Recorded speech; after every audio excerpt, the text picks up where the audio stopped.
Hey everyone, and welcome to today's Explainer. Today, we are putting a truly wild, highly unusual piece of literature on trial. We're looking at a text called The Dream That Dreamt Its Dreamer.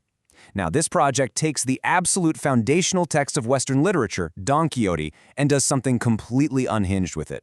We're talking about a meta-fictional, ghost-written sequel to Cervantes' masterpiece, supposedly penned by the author himself from beyond the grave. Crazy, right? Well, it's a text that has drawn incredibly polarized reviews from our source material. Some people hail it as profoundly moving, while others say it is just agonizingly pretentious. Now, what's really interesting about this slide is this absolutely biting quote from one of our source reviewers, Gemini. They describe the book as attempting a triple backflip while wearing stilts. I mean, that sets the stage perfectly for our literary trial, doesn't it? We're dealing with a book that literally tries to outmeta the original Don Quixote, attempting to balance complex philosophical questions with this deeply personal story of inheritance. So the big question is, does it stick the landing, or does it completely crash under the weight of its own ambition? Here is our agenda for today. 1. A ghost writes a sequel. 2. The power of the particular. 3. 4 charges of literary hubris. 4. A masterclass in pretension. And 5. The final verdict. Section 1. A ghost writes a sequel. The paperwork of death. Okay, let's dive into this wild premise.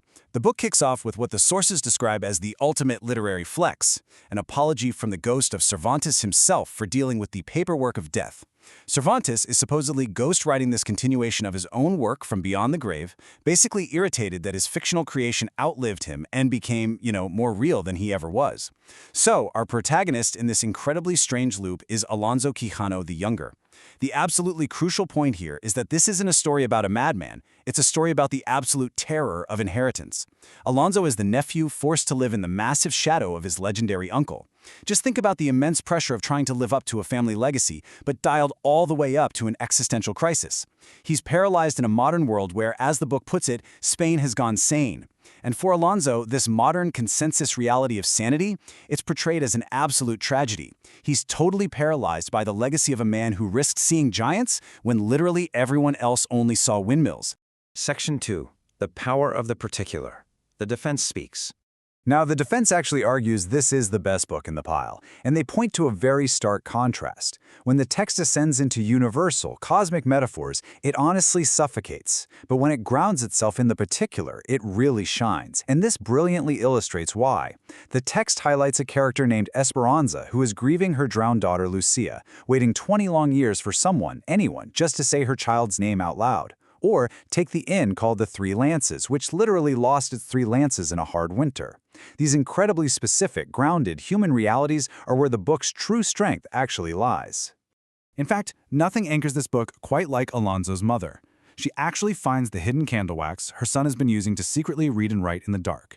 And she is not just some throwaway plot device, she's a fully realized person. When Alonso finally tells her he is leaving, she utters this incredible line: "Even prophets eat dinner, even saints sleep." She generously releases her son into the very inheritance she literally spent his entire childhood trying to protect him from.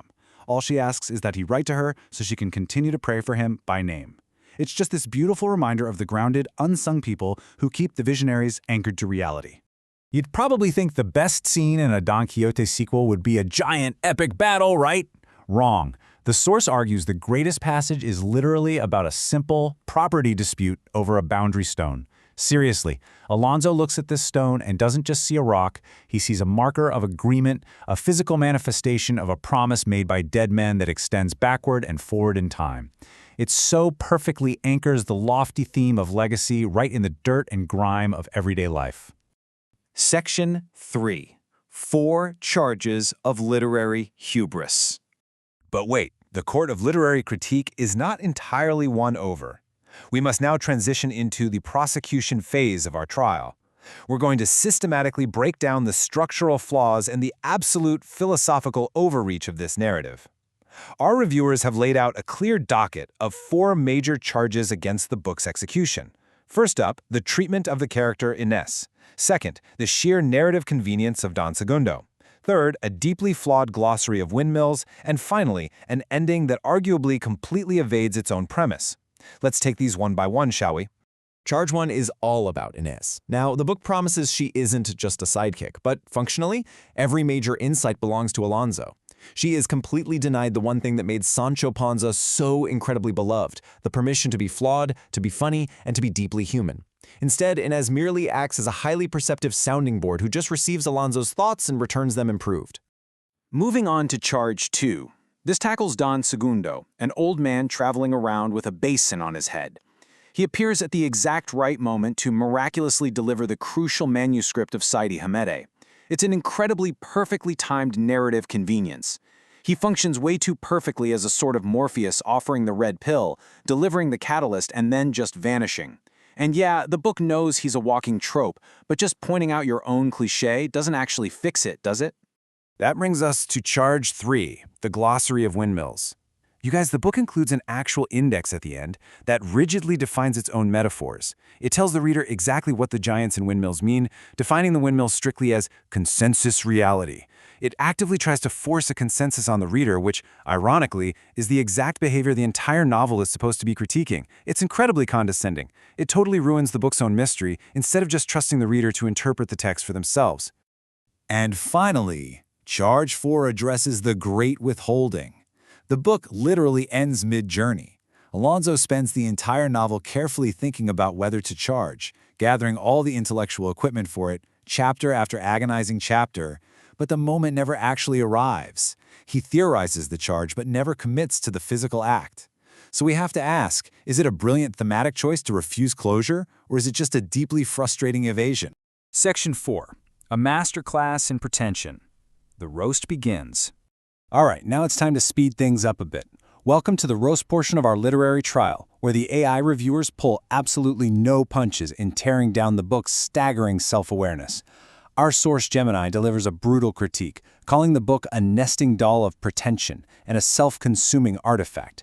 It points out that the book tries so desperately hard to be meta, an author writing about a character who is writing about a dead author, that it ultimately just forgets to tell a coherent story, dreaming itself right into irrelevance. And Grok definitely maintains this comedic momentum, describing the text as a meta-fictional Mobius strip made a pure Cervantes cosplay. I love that phrasing. It notes the sheer absurdity of creating a 244,000-byte exercise in wildly self-aware literary navel-gazing. I mean, the manuscript literally argues with its own existence while everyone politely debates if windmills are actually giants. To really land the roast, Grok gives us this highly visual, absolutely perfect metaphor. They called it the literary equivalent of wearing a full suit of armor to a beach party. It just perfectly encapsulates the sheer tackiness of giving philosophical TED Talks right in the middle of a 17th century sword fight. It's ridiculous, it demands you look at it, and let's be honest, we've all met someone who talks exactly like this. Section 5. The Final Verdict. Synthesizing Views.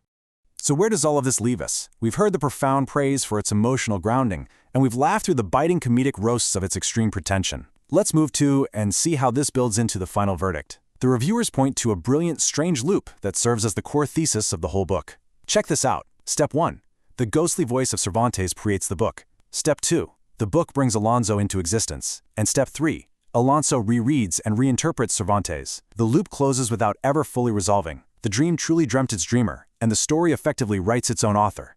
Because, despite its undeniable flaws, the book successfully captures something really profound. It culminates in this iconic scene where Alonso actually charges a painted theatrical backdrop on stage, crashing right through it while the audience just loses their minds cheering for him. It asks us a deeply personal question. Sure, we all inherit history, but we have the profound obligation to choose exactly what kind of story we decide to inhabit moving forward. Which leaves us right here. Was it just a barber's basin, or was it the golden helmet of Mambrino? The sources argue that every single generation has to risk answering that question for themselves. So take a look at your own life. Are you just settling for consensus reality, or are you brave enough to see the giants? Thanks so much for watching this explainer, and we'll see you next time.